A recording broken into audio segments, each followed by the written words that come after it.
Growing security threats, including those from China, have pushed the Biden administration to call for better safeguards for U.S. critical infrastructure, including cybersecurity.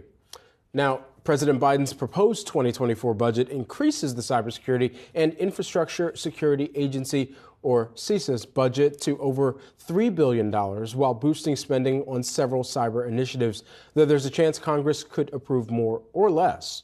Joining us now for more on the mitigation of cyber threats is SolarWinds President and CEO Sudhakar Ramakrishna, who's here to discuss the use of artificial intelligence in cybersecurity as well as President Biden's cybersecurity goals. Great to have you here with us today.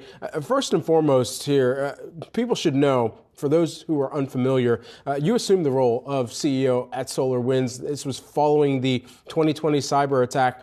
What were some of the biggest developments when stepping into this role that you saw as necessary or prioritized to change in how the company was operating? First of all, Brad, thanks to you and the team for having me here. I'm delighted to be with you and discussing this very important topic for all of us in the broader community of technology and community in general. As I stepped into the role, I, first of all, like any incoming CEO, I assessed the cybersecurity posture of SolarWinds and compared it to my background, which was also in cybersecurity, and started defining ways we have to enhance, because the nature of the attack that SolarWinds had was very novel and sophisticated. And as you know, if a determined state actor is after the property of a private company, then 9 out of 10 times or 10 out of 10 times, they're probably going to break through.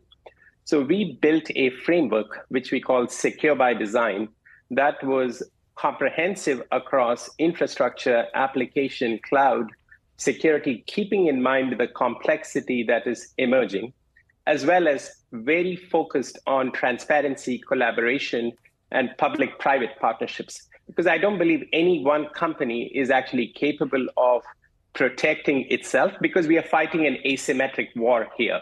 And so those were some of the initiatives under the framework of Secure by Design that we implemented, and to date, we still practice those.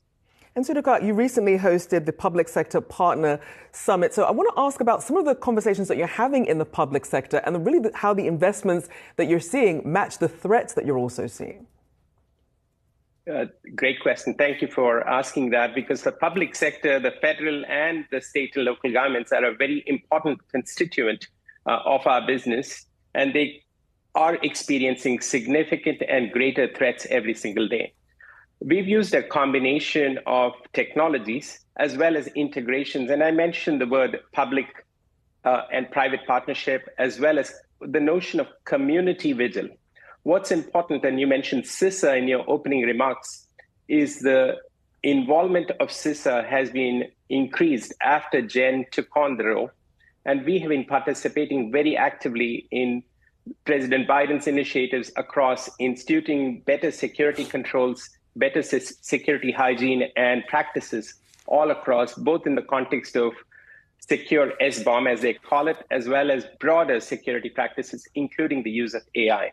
And everyone is determined to fight it, but we have to fight it together.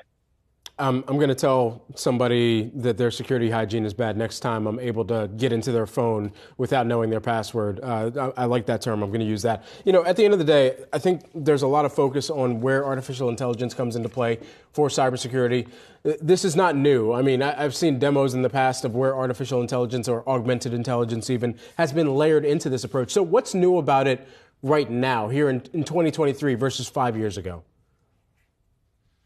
Brad, if you look at every enterprise, they have two issues. One is complexity is growing, and their costs or budgets are not commensurate to the complexity growing. Added to that is the significant and constant security threats. And that's where AI comes into play.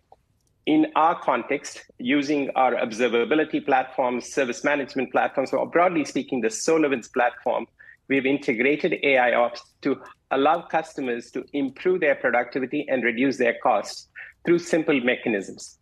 One is, you may hear the term alert fatigue from people you speak to.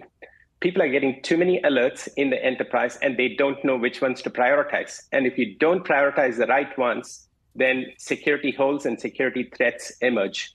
So using AI and machine language techniques, we create alert stacking, which eliminates alert fatigue and helps the customer focus on the right issues to address. That improves their productivity and reduces the cost associated with security breaches. Right. Two, extending that on, we also help them predict what could go wrong and also help them root cause it so they can continue to improve their overall security posture. So from the government entities that you work with, do you believe that the budgets have proportionally increased enough in order to keep pace with what you were mentioning ago in the number of threats that are now emerging either from domestic or foreign actors?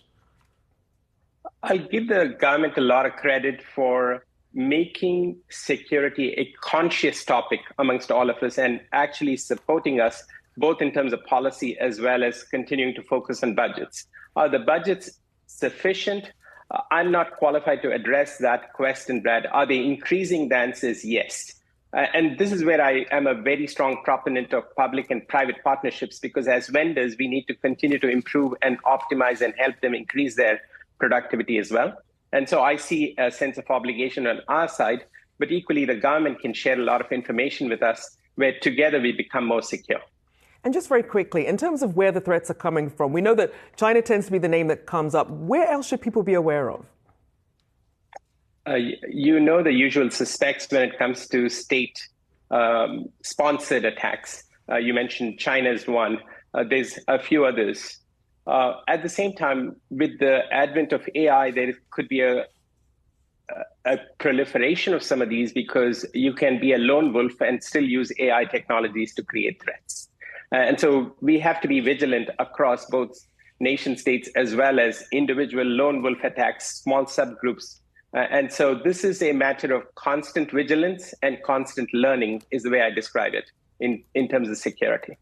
I do thank you for taking the time to join us this morning. SolarWinds CEO Sudhakar Ramakrishna, thank you so much.